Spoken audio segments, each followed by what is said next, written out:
बनही के पता चुनी दादा राज लगलियै।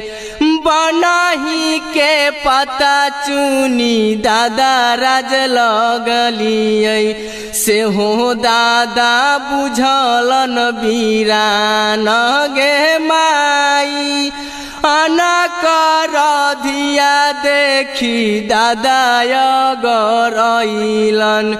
हमारा के बुझलन बीरान गे माई। अनकर धिया देखी दादा गरइलन। हमारा के बुझलन बीरान गे माई। बनही के पता चुनी पापा राज लगलियै। से हो पापा बुझलन बीरान गे माई। बनही के पता चुनी पापा राज लगलियै। से हो पापा बुझलन बीरान गे माई। अनकर धिया देखी पापा गरइलन।